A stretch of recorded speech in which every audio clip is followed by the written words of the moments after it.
You start by logging in. It'll ask if you're a teacher or a student. And then you can simply sign in with Google. First thing you're gonna do is you're gonna add a new question. That's all we gotta do. You can write your prompt, or you can just dictate your prompt to your class out loud and add an image where it says browse or drag a file there. I love this platform for scientific explanations. You can throw a diagram up there.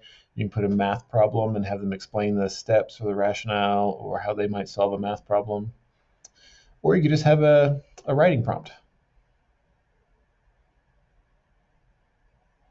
If you want to organize your questions by topic, you can. That'll help you organize later as you start to reuse things.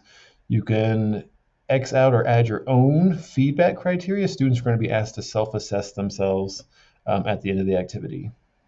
Okay, there's three different things. There's all in, there's parrot. My favorite is what I'm going to show you now is the battle royale. It's like a writing prompt tournament where students choose the prompt that they think answers the question or the prompt best.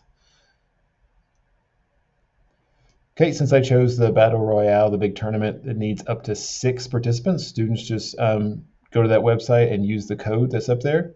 And then while they're logging in, they're asked to choose a smiley face just for them to work on while you gather your students. You need at least 6 students for the tournament. You're just going to start the activity. Students are going to be writing their own prompt. This is what their screen will look like. They can view the image. This one I was asking them to explain the mathematical process. They have the criteria right there. They can rate themselves. They'll, of course, do that after they've written their response. They write a response.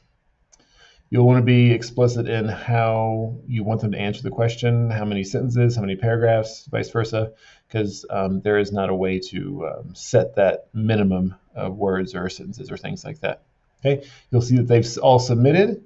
You can blank out the names if you want to.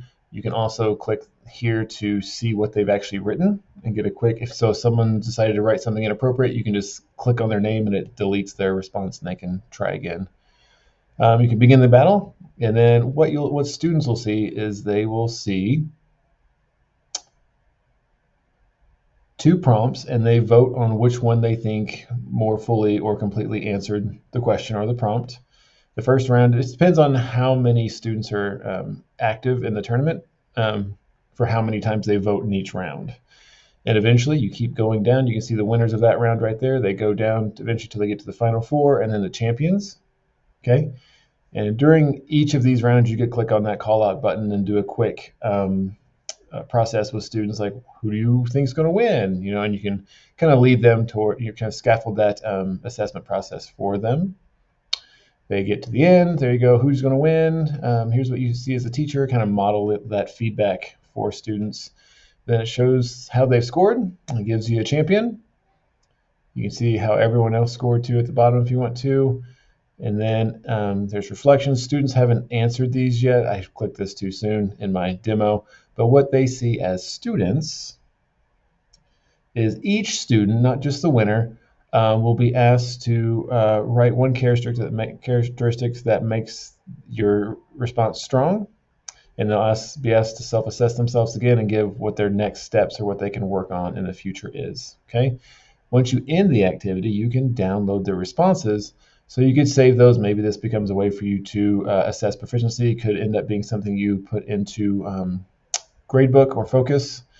Yeah, I love it. I really love it for math and science especially, but it could be a fun way to kind of scaffold and make the writing process more engaging. Okay. There are also ways for students to include their own images in their writing. You can turn that on. That might be geared more towards upper grades, kind of walking them through downloading and then uploading images to add to their responses. But really loving this program. Let me know if you'd like help planning an activity or a unit around using this lesson, or even if you just want to get it started as bell work or an exit ticket.